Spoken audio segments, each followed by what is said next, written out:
Salut à tous, il s'est formé au One Man Show sur les estrades des salles de classe. Professeur de français dans l'enseignement professionnel, Pierre Mathuès a toujours eu à cœur de captiver l'attention de ses étudiants. Il est donc passé tout naturellement des cours de français aux ateliers théâtre avant de se consacrer à sa carrière d'humoriste. Après Silence dans les rangs et la Belgique expliquée aux Français, il propose un troisième spectacle intitulé « Je vais t'apprendre la politesse, petit con », une conférence pseudo-pédagogique dont le but est de nous rappeler avec humour quelques règles de bienséance. Librement inspiré de l'essai de Jean-Louis Fournier du même nom, le spectacle est programmé le vendredi 27 avril au Centre culturel d'Aubange. Pierre Mathuès nous accueille au Centre culturel Le Sablon à Carnières, dans sa bonne commune de Morlanoué. Bonjour Pierre. Bonjour Olivier. Alors, je vais t'apprendre la politesse, petit con. C'est donc un spectacle inspiré de l'essai de Jean-Louis Fournier. Qu'est-ce qui t'a donné envie d'adapter ce livre, cet ouvrage en spectacle? Mais je suis un grand lecteur de Jean-Louis Fournier depuis plus de 30 ans, parce qu'il a écrit 35 bouquins. Jean-Louis Fournier, c'était l'ancien complice de Pierre Desproges. Donc j'étais fan de l'ami nécessaire de Monsieur Cyclopède il y a plus de 30 ans. Et en relisant du Fournier, je me suis dit, tiens, la politesse, c'est un bon thème. Surtout aujourd'hui. Pour rentrer dans les écoles, pour les centres culturels, pour les petits cons, pour les adolescents grossiers, aussi pour les vieux cons, parce qu'il y a des vieux cons.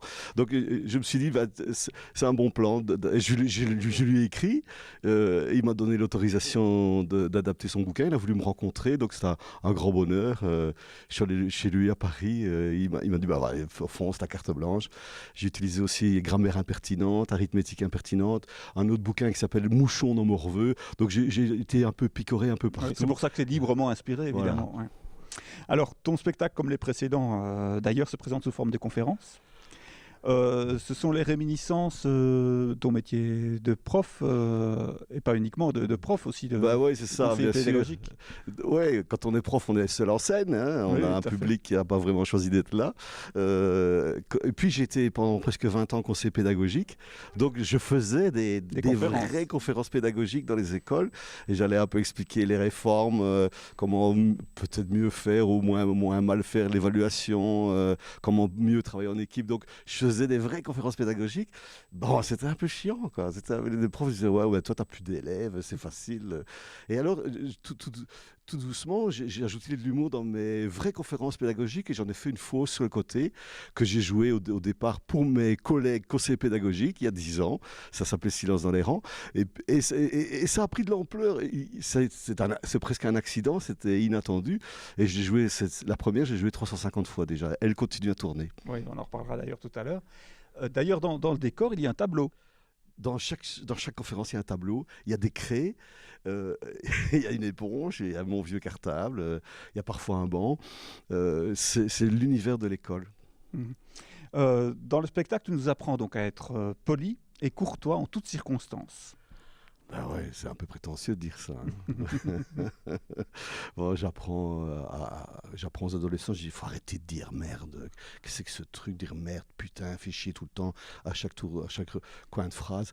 Je leur dis, par quoi pourrions-nous remplacer merde? Donc c'est un peu interactif, hein, la conférence.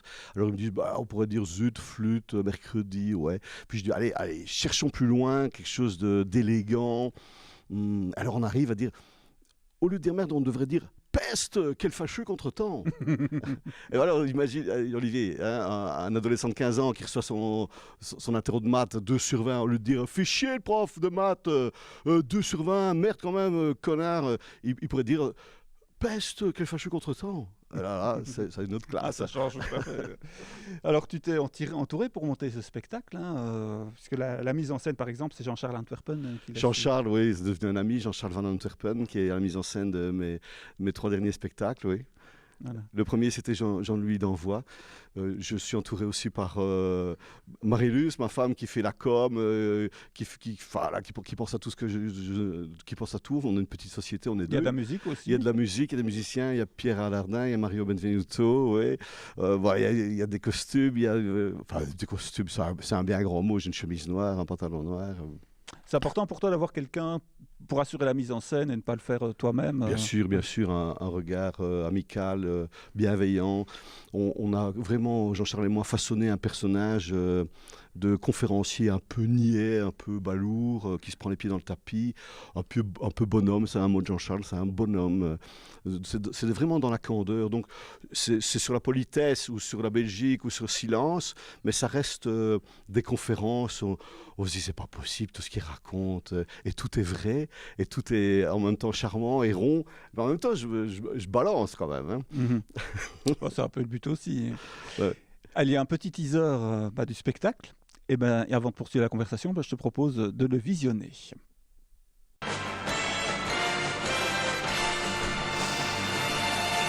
Bonsoir. Quel manque de distinction, tous ensemble.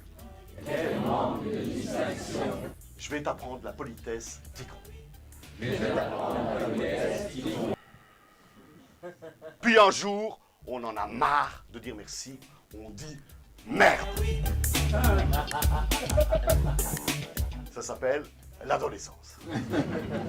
Si vous fauchez un piéton avec votre automobile, vous lui direz « Je vous prie de bien vouloir m'excuser de vous avoir écrasé. »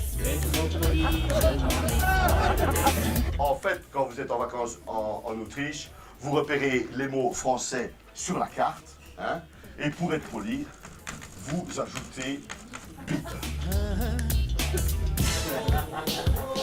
On peut traiter ses enfants de petits cons. Ouais, ça détend.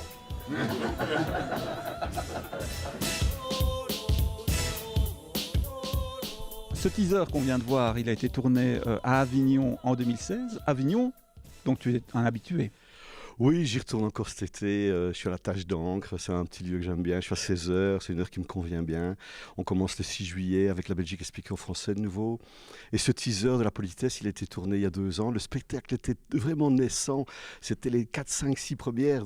J'étais très, très, très stressé. J'avais une équipe de pros qui sont venus tourner. Et c'est trop tôt. Mais il faut des images pour passer à la télévision. Donc on a fait un teaser. Ce sera ta 10e participation à Avignon, c'est ça? 10e fois, oui. 8e fois avec Marie-Luce, 8e fois d'affilée depuis que je fais des scènes en scène. Avant, j'étais déjà allé 2 fois avec les Spéculoos, cette vieille histoire. C'était la préhistoire, presque les années 90. C'est un endroit que tu apprécies en particulier, j'ai l'impression. Oui, j'adore Avignon. J'ai découvert Avignon quand j'avais 15 ans. Par hasard, j'étais en vacances dans le coin avec mes parents. Tous les adolescents de 15 ans, ils s'emmerdent. Hein. Donc on m'a traîné à Avignon. Et là, bam, bam, qu'est-ce qui se passe ici? Qu'est-ce qui se passe?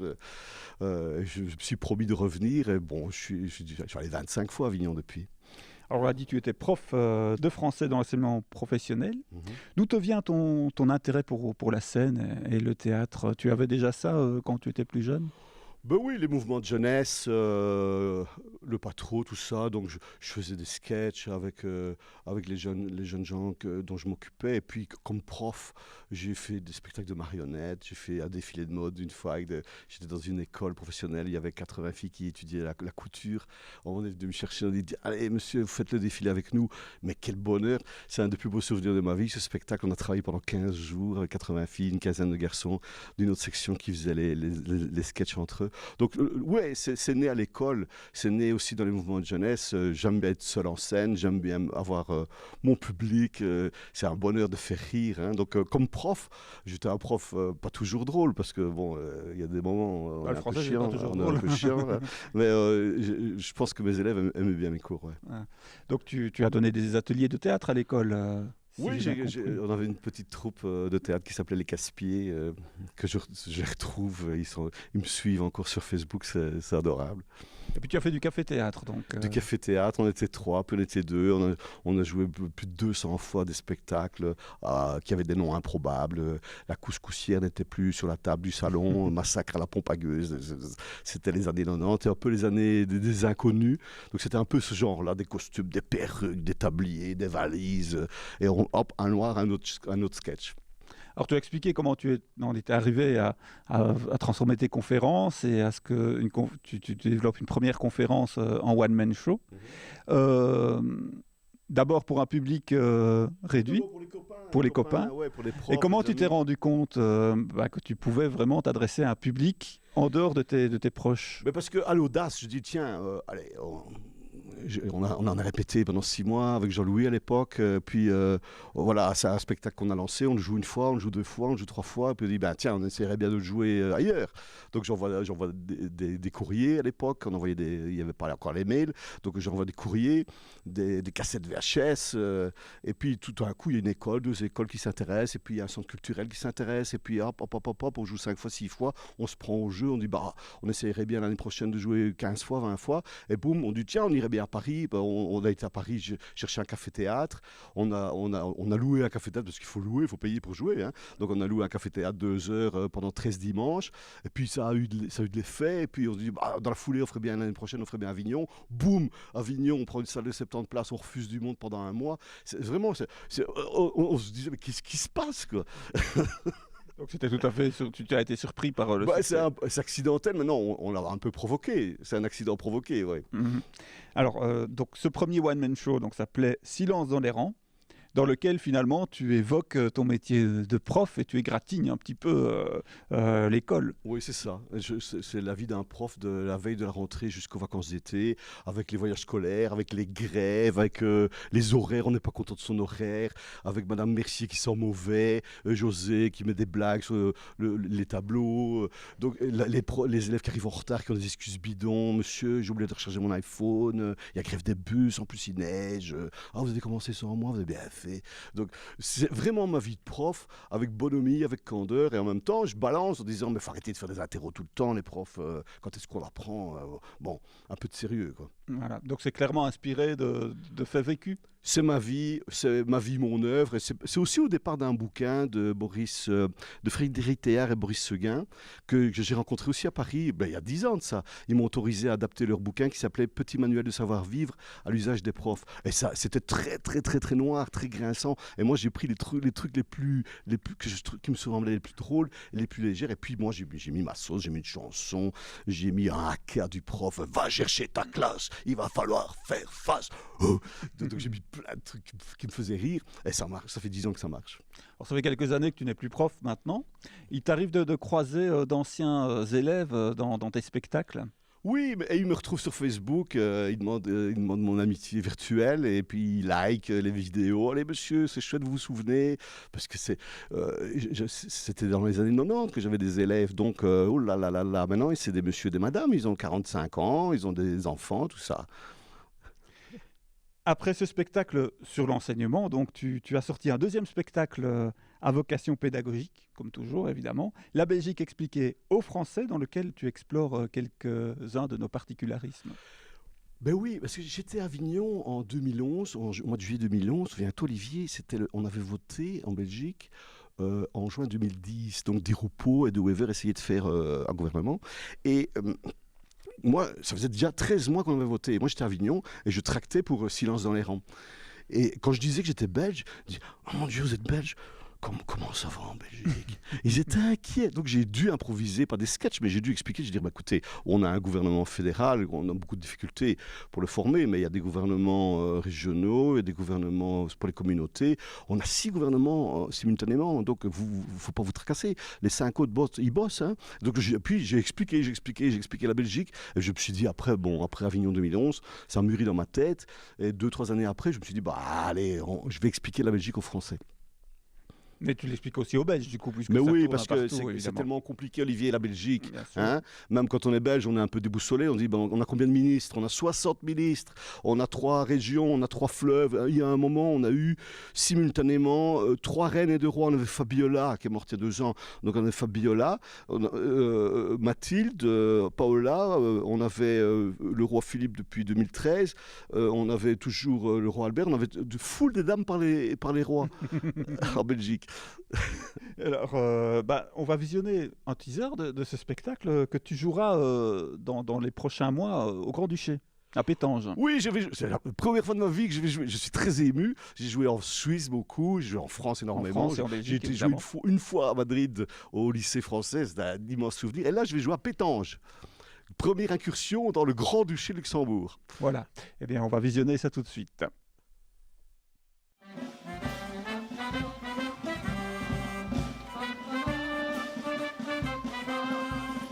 Je suis belge. J'habite en Belgique, je suis né en Belgique, je suis belge. C'est tellement petit la Belgique que les enfants éprouvent de grandes difficultés à jouer à cache-cache. La Belgique est séparée en 2 grandes parties. À la mer du Nord, on trouve toute l'année essentiellement des retraités francophones. Sur la Flandre, nous aurons des passages nuageux avec un risque d'averse sur Anvers. De tous les peuples de la Gaule, les Belges sont les plus braves. Sur les hauteurs ardennaises, on peut craindre quelques orages. Voilà. Un risque de coup de tonnerre n'est pas à exclure en fin de nuit. De tous les peuples de la Gaule, les Belges sont les plus braves. Et un petit mot d'ailleurs pour les téléspectateurs luxembourgeois qui peuvent maintenant nous capter depuis quelques semaines. N'hésitez pas à rejoindre notre page Facebook RDV chez nous, hein, si vous nous suivez. Nous n'hésiterons pas à venir vous voir de temps en temps. Alors, avec tes 3 spectacles, tu tournes toujours, c'est-à-dire simultanément, tu tournes avec ces 3 premiers spectacles. Les 3 tournent en même temps, ouais. Donc, quand il y a pas longtemps, je joue beaucoup de fois Silence dans les rangs, puis c'est bizarre comme ça se met, puis je joue 6, 7, 8 fois la Belgique, et puis là, je repars pour faire 4, 5 fois la politesse, donc chaque fois, je dois dire, ah ouais, donc c'est l'autre, ah ouais. Avec mon régisseur, je dis, attends, c'est pas rouge, hein, ici, ce spectacle-ci, c'est du bleu, il faut une douche bleue, ah ouais, d'accord, ah ouais. Et forcément, on doit un petit peu resserrer les boulons. Et tu te mélanges jamais les pinceaux sur scène ? Jamais, non, il y a plein de gens qui me posent, mais comment tu fais ? Eh bien, il y a un tiroir, je fais politesse, hop, c'est parti, c'est sur les rails.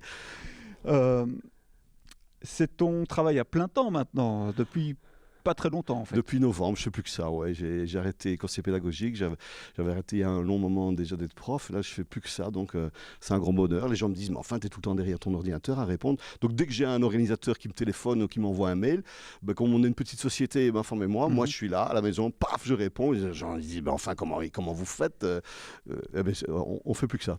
Ça devenait difficile de concilier et ton travail de conseiller pédagogique et ta carrière d'humoriste ? Non, parce que c'était très très conciliable parce que conseiller pédagogique, c'est des horaires souples. Il y a des semaines de malade, on est en école tout le temps, puis il y a des semaines de préparation. Puis moi, j'étais à mi-temps, enfin j'étais à 4/5e temps, puis j'étais à mi-temps, donc je pouvais jongler avec mon horaire depuis déjà quelques années.